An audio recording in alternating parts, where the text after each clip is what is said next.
Alright, ladies and gentlemen, welcome to 2017 Royal Rumble preview and predictions video. And pretty much to give you my overall opinion, I think this show is going to be one hell of a show. Probably the best Royal Rumble in quite some time. Definitely a lot of surprises that might happen at this Royal Rumble. The Royal Rumble winners are definitely something that I'm going to talk heavily about. Each and every one of them that could possibly be a well-deserving Royal Rumble winner. I mean, chances are of them winning are pretty low, but there are a few, I'd say about 3 of them, which I won't mention until I get to the discussion about the Royal Rumble match itself, that will be quite surprising to you what I think might be the case. But without further ado, let's go ahead and get into the matches. Sasha Banks and Nia Jax. This match, who really gives a fuck? I mean, it's pointless, but there is something good out of it. They can use Sasha Banks as a jobber in this situation just for the time being to help Nia Jax get built up into a monster heel so that she can eventually challenge for the Women's Championship. So I'll take Nia Jax against Sasha Banks because Sasha Banks, with having a messed up knee supposedly from the match she had against with Charlotte, but she could have a match at Hell in a Cell, get powerbombed through a fucking table and literally look like she busted her back, and then you don't have her off television for at least a week, or maybe even 2 for that matter, just to sell the injury a little bit. Instead, they just continue on with what they were doing the next night after that. So whatever. So moving into other things, we have the tag team titles. Cesaro and Sheamus versus Luke Gallows and Carl Anderson. I think this match is going to be pretty decent. I don't understand why it's on the preview or pre-show card, but whatever. I honestly think, though, that this match will be decent. I do see Cesaro and Sheamus retaining their tag team titles for the fact that I think that this match here should be saved for another rematch at WrestleMania. I think they need to make Carl Anderson and Luke Gallows just go on a tear, rip apart the tag team division, whatever is left of it, because pretty much overall this tag team division is absolute fucking trash. At least on Monday Night Raw. SmackDown may be a little bit better, but not by much. So I think, yes, Cesaro and Sheamus should go ahead and retain their tag team titles. Then we're going to have the next match after that. We have Alexa Bliss, Mickie James, and Natalya versus Becky Lynch, Nikki Bella, and Naomi competing against those opponents. I believe that Mickie James, Alexa Bliss, and Natalya are going to walk away as the winners in this 6 women's tag team match. For God's sakes, they ought to just create a trio tag team championship belts so that we can at least make a reason for tag team matches so frequently as they do on WWE. For God's sakes, it's fucking ridiculous. So, moving into the main card, we got Rick Swann defending the Cruiserweight Championship against Neville. I think that both of these guys are well played characters. I think they've done an outstanding job with both of them. I think Rick Swann's done a decent job carrying the Cruiserweight title. But with that all being said, though, Neville, I believe, is overshadowing Rick Swann simply because of the fact, excuse me, I can't fucking talk tonight. I am extremely tired, by the way. I've been working my ass off, but that's not here or there. Getting to the point, Neville has been overshadowing Rick Swann in this situation because he has been heavily liked by the audience since he's switched over to a heel character. And I have to say, he has done really, really well as a heel character. He's got a whole new attitude, and quite frankly, definitely well deserving of the Cruiserweight Championship at this point, just based on how well he is performing as a heel at this point. So I definitely see him walking away as a Cruiserweight Champion. Charlotte versus Bayley. I see nothing going on here. Charlotte and Bayley might end up being in a double countout. Nothing exciting is going to really happen here that's going to make you go ooh and ah about. It's just going to be a pretty standard basic match that probably will lead them into building into a further rivalry and eventually leading up to WrestleMania for Bayley to take the title from her. Kevin Owens will be defending the Universal Championship against Roman Reigns for the... oh, God. The name Universal Championship is so fucking disgusting, it's ridiculous. They couldn't come up with a better name for that damn belt. For God's sakes, give me a break. Chris Jericho is going to be suspended in a shark cage, and it's going to be a no disqualification. Something fucked up is going to happen. I think Kevin Owens should walk away as a champion and also retain it in a clean finish with no questions asked. But, hey, what are you going to do? There ain't much you can do. It is what it is. So, so that's pretty much it on that. Then we have the World Championship belt.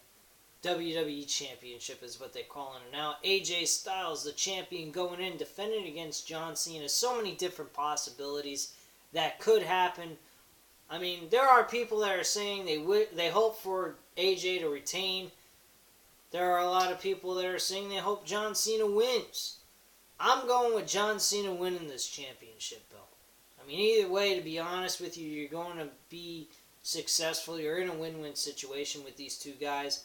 I don't see anything wrong with either one of them winning this championship belt. So either one of them winning and retaining, either winning the belt or retaining it, to me, doesn't make them lose anything. They gain no matter which way you look at it. They gain something out of it. And John Cena, though, being the champion, they could lead into something great for the Royal Rumble, giving SmackDown something worth building on. Because, quite frankly, if John Cena was to win the championship, who are they going to have him defend that title against? You can't really think of many good enough superstars to compete for that title. So I'm not quite sure who the fuck they'd have facing him, except for maybe a big-time Royal Rumble win. So that's just my opinion. But I think John Cena is walking away as the new WWE Champion, and I think that's the best way to put it.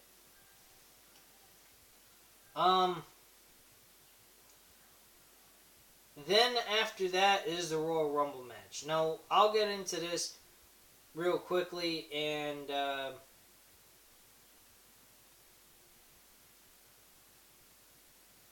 I'll go ahead and go forward with this. Just give me 1 second. I'm just responding to a friend of mine on Facebook.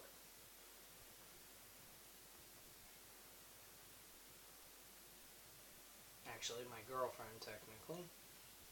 But still, I could say she's a friend on Facebook. But anyway, give me 1 moment to respond back.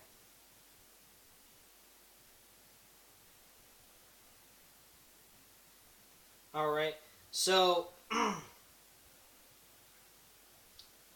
So with that being said, the Royal Rumble. Here are my list of winners, and then I'll explain why each and every one of them are a good pick. Starting off with the low ball figure guys that might win, but highly doubt will win. Goldberg is one of them. I mean, you could have Goldberg face Kevin Owens, and it would help Kevin Owens build into a great character. Help him turn into a better performer, well-liked, looked upon as somebody that you can take seriously once again. If he was to have Kevin Owens beat Goldberg at WrestleMania, knowing full well that Goldberg is not going to win a championship belt because of his terms with his contract with WWE. At this point, I see him just going ahead, and it would be great for him to work with a big-time name like Bill Goldberg. It would help him out immensely and also turn him into a well-liked superstar taken seriously as a champion instead of being some joke champion carrying around some lame-ass name belt. Next one would be Brock Lesnar, actually. Brock Lesnar would be decent, but he's not exactly a high choice either. Simply because of the fact that it's really well known that we all know that Brock Lesnar and Goldberg is pretty much penciled in for WrestleMania, more than likely. So watching these two in the Royal Rumble is kind of not very all that impressive and that big of a deal, to be honest. They don't really help out the Royal Rumble that much. So yeah, I don't see that possibly happening at all. But Brock Lesnar, if he was to, say, win the Royal Rumble, he would be great to compete against Roman Reigns to reintroduce that match that they had at WrestleMania 31, which turned out to be outstanding, to be honest. Just simply because of the fact that it looked like Roman Reigns was going to walk away as the new WWE Champion, but thank goodness for Seth Rollins cashing in at 31. Just giving us such a surprise ending to such a entertaining match that Brock Lesnar and Roman Reigns was giving us. At the end of the day, it still would have been horrible if Roman Reigns walked away as the new champion. So that's just my overall opinion why Brock Lesnar, if he was to win, should be facing Roman Reigns. That should be his opponent at WrestleMania for the Universal Championship. Getting into other opponents for championship run or championship matches. Sami Zayn would be a great pick, actually. Going to another person who more than likely probably won't win is The Undertaker. Undertaker would be a good selection as being a part-time wrestler. He actually would have a great opportunity to face John Cena one-on-one for the WWE Championship with a career versus title match on the line. But with the rumors and everything else, it takes the fun out of thinking that Undertaker will win that match, unless they were to change their plans on the fly, which could possibly happen, but I highly doubt they're going to have the Undertaker win. Undertaker has already won a Royal Rumble, so quite frankly, even without us knowing about the results of Undertaker not winning the Royal Rumble, isn't all that surprising, since the fact is that he's already won a Royal Rumble and had his moment at the Royal Rumble pay-per-view, and the Royal Rumble match itself. So him winning it would be kind of retarded and wasteful. It should be on someone that is going to be able to help build a young star if they're an older competitor, or a young star already who's going to get turned into a bigger name. That's my attitude about this Royal Rumble winner. If it's Goldberg or Brock Lesnar, they're good selections. They can help build the younger stars into better stars. And I just think that Undertaker winning wouldn't help in any way, shape, or form. Unless Kevin Owens was the Universal Champion and he faced Kevin Owens for the title, which would be interesting. And Kevin Owens has mentioned and thrown his name in the hat for a match with The Undertaker. So that wouldn't be all that surprising if they did go that route, but I don't think they should. I think that's very wasteful. So I don't see the point of them doing that.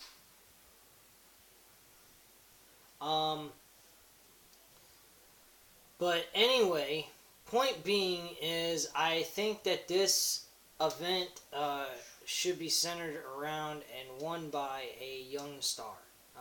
One of them being Sami Zayn. I think Sami Zayn winning the Royal Rumble would be great. think him facing Kevin Owens retaining the Universal Championship against Roman Reigns would be outstanding and wonderful for all of us as big-time wrestling fans. And with that also being said, I think that it would be entertaining to even see a triple threat match with Finn Balor included between him, Kevin Owens, and Sami Zayn. Or I should say Kevin Owens, Sami Zayn, and Finn Balor being included in this match as a triple threat match for a main event at WrestleMania. I think that would be awesome. But chances of that happening is slim to none. Sami Zayn, though, possibly winning the Royal Rumble would be a great storyline gimmick for WrestleMania. It would be like watching Daniel Bryan all over again. And I think people would appreciate that and love watching it unfold as it went along. Not to mention giving Sami Zayn the big break that he deserves in comparison with Daniel Bryan did not get. That he should have gotten based on his storyline build-up through 2013 into 2014. So that's just my overall opinion on that. But I do think Sami Zayn's a very high pick to win the Royal Rumble. My other high pick is Samoa Joe. Reason being for Samoa Joe is because he could go up against John Cena for the World Championship on SmackDown. He would be a great pick to win the Royal Rumble. Completely unexpected, definitely. He ain't even mentioned to be in the Royal Rumble itself. And then on top of it, he wins the Royal Rumble? Come on, you can't get any bigger than that. And then you have him face John Cena for the WWE Championship. And the kind of promos that they could have would be unbelievable because they're both very intense characters. They both deliver great promos as intense guys. So, I mean, you're going to get a hell of a build-up. You think John Cena, AJ Styles' build-up was fantastic. This is going to put that to shame, even though it was really good between AJ Styles and John Cena. So I think Samoa Joe would be a great pick for SmackDown to be the main event of SmackDown's WrestleMania main event match. So that's just how I think of it. And I think it would be a very good match to have for a WrestleMania card. But, hey, let me know what you guys think about that one. And my final one is Finn Balor. This would be very typical. To be quite honest with you, as crazy as this is going to sound, I think very predictable. Reason why is because he was stated that there's a possibility he could return by the Royal Rumble. All he has to do is be evaluated, see if he can pass the evaluation and go through everything and be okay. If not, then yeah, he wouldn't be able to make it, which would be fine. I mean, we would know that he wouldn't be able to win the Royal Rumble, of course. So overall, I mean, if he can show up in the Royal Rumble, you're guaranteed you're going to see him win the whole fucking thing. That is for certain. He shows up at the Royal Rumble, I am guaranteeing you Finn Balor wins. He's facing Roman Reigns for the Universal Championship, and that's all there is to it. That's Raw's main event championship match, even though they're probably going to give it to Goldberg and Brock Lesnar. God help us all. But that's what it is. So that's pretty much it, guys. I mean, really, there ain't much else more I can say to this event. I think that I touched all of the different aspects of what could happen in the Royal Rumble match itself. And I truly believe that we will get a very surprising Royal Rumble. Finn Balor will be the most predictable, but him showing up at the Royal Rumble won't be. It won't be a very predictable thing because it's still iffy about the fact if he can pass evaluation for a physical with his injury on his arm. So if he can, terrific. We'll get a surprise entrant by Finn Balor and get a surprise win at the same time. Well, not surprising because I called it. There you go. Anyway, guys, I thank you very much for watching. I hope you enjoyed the video. Oh, by the way, before I let you go, my two picks, though, technically, I'm going with Finn Balor and Sami Zayn. Those are really my two guys that are going to win the Royal Rumble. Those are my two picks. But anyway, guys, leave your comments and opinions down below. Hit the like button if you liked the video. And also, lay a smack down on that subscribe button. Have a great night, guys. Bye.